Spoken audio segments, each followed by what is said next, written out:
Então, a grande lição dessa obra maravilhosa de multiplicação de peixe e pão que o Senhor deixou para nós. O temor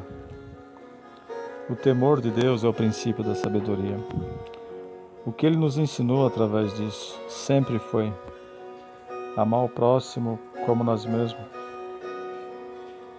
E aqui, que quando a gente divide aquilo que nós temos, aqui o exemplo primeiro foi sobre pães, sobre o alimento, sobre a comida, mas em vários aspectos, em várias áreas, nós já aprendemos com a própria vida que tudo aquilo que nós temos e podemos, de certa forma, dividir com o nosso próximo, a grande obra e o grande segredo da multiplicação de Deus e da prosperidade na nossa vida é quando nós aprendemos a dividir.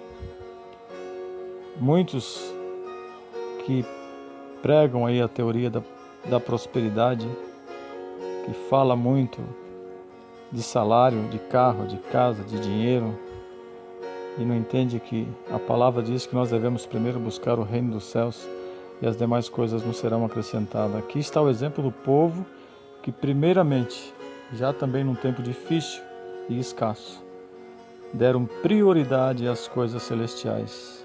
Levaram lá as crianças, foram as mulheres, os esposos, as crianças, e num lugar deserto, sentaram para ouvir um pouquinho da palavra de Deus.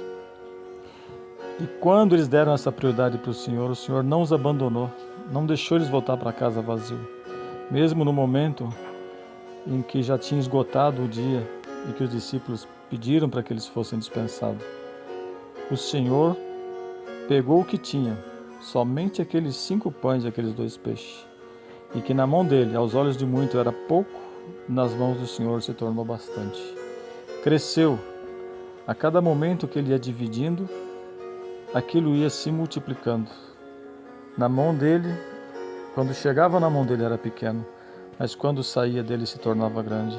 E quando chegava isso nas mãos de cada casal que ele estava com seus filhos, aquilo se tornava também maior ainda.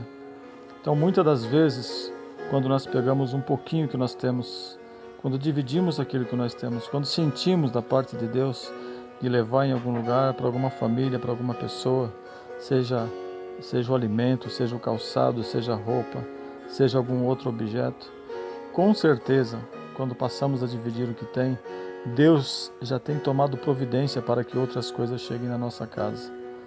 Quantas vezes da minha casa nós recebemos tanta coisa que não tinha nem onde guardar, e que aquilo que já estava aqui, não como um resto, mas que já não servia mais para a gente, e a gente achava que também não tinha como passar aquilo para mais ninguém. Quantas pessoas que não tinham nada e que se recebessem aquilo dariam graças a Deus. Quantas coisas que chegaram aqui nos servindo, quantas coisas que vieram como uma providência, como um caminho de Deus, e quantos que receberam, que nós vimos se alegrando e se regozijar diante de Deus. De repente, o que é pouco para você pode ser muito para muita gente. Aquilo que não te serve pode servir para outro. E quando a gente aprende a repartir aquilo que tem, é aí que está o segredo da prosperidade. É dividindo o pouco que o Senhor faz aquilo se tornar muito. Esse é o grande exemplo que Deus, seja no pão, seja no arroz, seja no feijão, no seu mantimento, no seu calçado, na roupa, em tudo. Não se prenda às coisas materiais. E quando nós aprendemos a fazer isso, nós aprendemos muito mais, porque nós somos agraciados por Deus. E aqui é curto o tempo, mas o exemplo é o seguinte: aprenda primeiro a dividir, e você vai ver a obra da multiplicação.